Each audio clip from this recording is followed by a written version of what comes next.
Good morning साथियों, मैं घनश्याम लोहार मैथ्स क्लास के यूट्यूब चैनल पर आपका हार्दिक स्वागत और अभिनंदन करता हूं। आज हम 9th क्लास और 10th क्लास में अक्सर पूछने वाला सवाल कहा जाता है कि समीकरण का भाग समीकरण में दीजिए। इस क्वेश्चन को देख के हैरानी हो जाती है कि हमने संख्याओं में का भाग संख्या में देना सीखा, लेकिन समीकरण का भाग समीकरण में कैसे दें। अक्सर इसमें सबको डाउट रहता है, लेकिन हम बहुत ही शॉर्ट ट्रिक के साथ हम इस क्वेश्चन को बहुत ही सरल के साथ करने वाले हैं। यूट्यूब पे ये इतिहास बनने वाला है कि इससे सरल और कोई टेक्निक हो नहीं सकती। देखिएगा, सबसे पहले आपको अगर ऐसा कभी भी दिया गया हो कि समीकरण का भाग समीकरण में दीजिए, तो हमको सबसे पहले क्या करना है, जो भी दिया गया अपने क्वेश्चन करने का एक ही तरीका है। अपनी उत्तर पुस्तिका के अंदर आपको क्या लिखना पड़ेगा, जो भी क्वेश्चन नंबर हो वो लिखना है और लिखना है हल। समझ में आया कि नहीं ये बात। फिर दिया गया क्या है, तो आपको दिया गया में लिखना है दिया गया, जो भी दे रखा है उसको लिखिए। क्या लिख रखा है, 2x स्क्वायर 3x प्लस 1 में x प्लस 2 का भाग देना, या दिया गया ऐसा लिखना है, में भाग देना। ये अपने को दिया गया है, ज्ञात क्या करना है, जो भी इसका आंसर आएगा वो ज्ञात करना है। तो आपको क्या करना है कि भाग देना है। तो हम जानते हैं कि भाग कैसे दिया जाता है, हमको पता है कि सबसे छोटी संख्या का भाग बड़ी संख्या में दिया जाता है। अब समीकरण में किसको छोटा माने और किसको बड़ा माने, तो हम समीकरण के अंदर जिसकी घात बड़ी होती है उसको बड़ा माना जाता है, जिसकी घात छोटी होती है उससे घात छोटी मानी जाती है। देखिए यहाँ तो स्पष्ट लिखा हुआ है कि इसका भाग इसमें दीजिए, लेकिन आपके कोर्स के अंदर एनसीईआरटी 10th और 9th क्लास के अंदर ऐसे बहुत सारे सवाल है जिसके अंदर दो समीकरण दी हुई होती है और कहा था का भाग दीजिए, तो स्टूडेंट कंफ्यूज हो जाते हैं किसका भाग किस में दें। तो आपको सबसे पहले ये वाली प्रश्नावली आए तो उसमें एक ही ध्यान रखना है कि जो भी बड़ा कौन होता है, जिसकी घात बड़ी होती है। तो यहाँ पे सबसे बड़ा ये दिख रहा है, सबसे छोटा क्यों, क्योंकि इसकी घात सबसे बड़ी 2 है, इसकी घात 1, इसका मतलब बड़ा है छोटा है। अब भाग कैसे दिया जाता है, जैसे अपन संख्याओं में संख्या का भाग देते हैं उसी टेक्निक से समीकरण में भी समीकरण का भाग दिया जाता है, लेकिन इसको करने का थोड़ा तरीका अलग है। उस तरीकों को आप हम इस वीडियो के अंदर लेके आइए। देखिएगा, सबसे पहले जिसको भाग देते हैं इसको इधर लिखते हैं, जिसके अंदर भाग देना है उसको ऐसा लिखते हैं +1।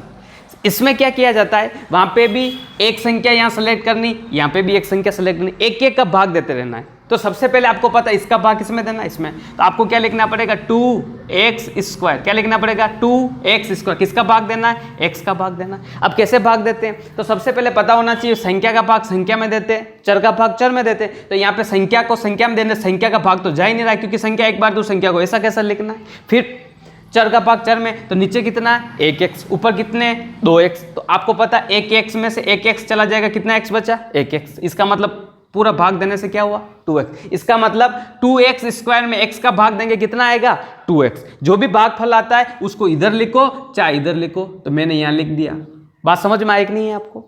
इसको लिखने के बाद आपको क्या करना है, ये इसका भाग तो दे दे, लेकिन ये बचता है, ये नाराज हो जाएगा। तो क्या करेंगे, इसको भी क्या करेंगे, इसके साथ गुणा कर लेंगे। क्या कर लेंगे, गुणा कर लेंगे। तो आपके भाग दिया कितना आया 2x, किसका भाग देने से इसके साथ कौन है x, तो इसको यहाँ लिखना है x + 2। फिर इसका क्या करना है, गुणा करना है। अब गुणा कैसे किया जाता है, आपको पता, चिन्ह का पहले गुणा किया जाता है, फिर संख्या का गुणा किया जाता है, फिर चर का गुणा किया जाता है। इसके आगे पॉजिटिव, इसके आगे भी पॉजिटिव, पॉजिटिव का मल्टीप्लाई पॉजिटिव से करेंगे, पॉजिटिव आएगा, और पॉजिटिव को फर्स्ट में लिखने की जरूरत नहीं होती। फिर इसके आगे संख्या कौन है 2, इसके आगे संख्या कौन है, कुछ नहीं वहां पे क्या होता है 1 होता है। तो 2 का मल्टीप्लाई 1 के साथ करेंगे क्या आएगा 2 आएगा। x और x का गुणा x के साथ करेंगे तो x स्क्वायर आएगा, ये लिख दिया। इसी प्रकार इसका गुणा इसके साथ किया तो इसका भी इसके साथ करना पड़ेगा क्योंकि वो उसके साथ आ रहा है। तो अपन क्या करेंगे, इसका गुणा भी करेंगे, इसके आगे कौन सी संख्या प्लस, इसके आगे कौन सी संख्या प्लस, प्लस का गुणा प्लस के साथ करेंगे तो प्लस। अब उसके बाद संख्या का 2 के साथ 4, इसके साथ x है, इसके साथ है ही नहीं, तो उस x को ऐसे कैसे लिखना है, जो भी इसका गुणा इसके करने से आया उसको इसकी जगह लिखना है। और इसको भी लिखते समय ये ध्यान रखना कि स्क्वायर वाले को स्क्वायर के साथ, x वाले को x के साथ, सिंपल संख्या हो तो सिंपल संख्या के नीचे लिखना। तो यहाँ पे अपने को कौन सा प्राप्त हुआ, ये दोनों। तो अपन क्या करेंगे 2x स्क्वायर + 4x। ये करने के बाद अपने को क्या करना पड़ेगा, चिन्ह परिवर्तन करना पड़ेगा। कैसे, अपने पास ये कौन सा पॉजिटिव, तो क्या लगाना पड़ेगा नेगेटिव। इसके पास कौन सा है प्लस, तो इसके साथ क्या लगाना पड़ेगा नेगेटिव। अब पहले जो चिन्ह दे रखे उनको भूल जाओ, अपने लिखा वो देखो, और फिर यहाँ पे अपने गणित जैसे लगती वैसे लगाओ। आपको पता 2x स्क्वायर ऊपर, नीचे कितना -2x स्क्वायर।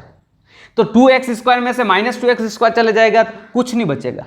आपको पता है समान संख्या से घट जाती है, 0 बचता है, और 0 को लिखो या नहीं लिखो एक ही बात है। अब यहाँ पे क्या दे रखा है 3x², 3x दिख रहा है, और नीचे क्या लिख रहा है -4x। आपको पता है एक बार प्लस दिखता है, एक बार माइनस दिखता है तो घटाया जाता है। क्या किया जाता है? घटाया जाता है। घटाते कैसे? तो बड़ी संख्या में से छोटी संख्या घटाई जाती है। तो 3x या 4x, तो किसमें से किसको घटाना? आपको पता 3x में से 4x नहीं जाता है, तो आपको क्या करना? 4x में से 3x घटा देना। तो 4x में से 3x जाएगा तो कितना x बचेगा? 1 बचेगा। और उसके साथ आपने उल्टा काम किया, पॉजिटिव में आपको घटाना था ऊपर वाले नीचे वाले में से, लेकिन आपने नीचे वाले में से ऊपर वाले को घटा दिया, तो आपने थोड़ा उल्टा काम कर दिया। तो आपने जिसके अंदर से घटा उसके साथ कौन सा चिन्ह है? माइनस, तो यहाँ पे भी क्या लगेगा? माइनस लगेगा। फिर अपन क्या करते? ये करने के बाद ऊपर से एक अंक उतारते, तो ये ऊपर से आपने क्या उतारा? एक अंक उतारा।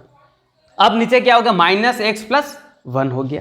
अब जैसे वापस क्या करेंगे? यहाँ पे भी एक संख्या सेलेक्ट करेंगे, यहाँ पे भी एक संख्या सेलेक्ट करेंगे, उसी प्रकार ऊपर जैसा किया वैसा नीचे भी करना है। तो -x में किसका भाग देना है? x का। और हम जानते हैं कि x में x का भाग देंगे कितनी बार जाएगा? एक बार जाएगा। और माइनस ऐसा कैसा रहेगा? -1। तो कितनी बार गए? -x में x का भाग दिया, -1 बार। इसको कहाँ लिखना पड़ेगा? यहाँ लिखना पड़ेगा। उसी प्रकार वापस ये करने के बाद वापस इनके साथ गुणा करना, गुणा करेंगे इसके नीचे लिखना, बस इतना सा काम करना। तो देखिएगा +2 किसके साथ मल्टीप्लाई करना है? 1 के साथ। तो x का -1 के साथ करेंगे क्या आएगा? -1। 2 का इसके साथ करेंगे क्या आएगा? -2। जो भी आता है उसको कहाँ लिखा जाता है? इसके नीचे -x -2। फिर क्या किया जाता है? चिन्ह परिवर्तन किया जाता है। इसके साथ क्या है? नेगेटिव। क्या लगाएंगे? पॉजिटिव। इसके साथ नेगेटिव, क्या लगाएंगे? पॉजिटिव। आपको पता है एक बार पॉजिटिव एक बार नेगेटिव बाकी की जाती है, और समान संख्या है, इसका मतलब इसका मान कितना हो जाएगा? 0 हो जाएगा। यहाँ पे क्या दिख रहा है? 1। यहाँ पे क्या दिख रहा है? +2 दिख रहा है। तो आपको पता है 1 और 2 को जोड़ेंगे कितना हो जाएगा?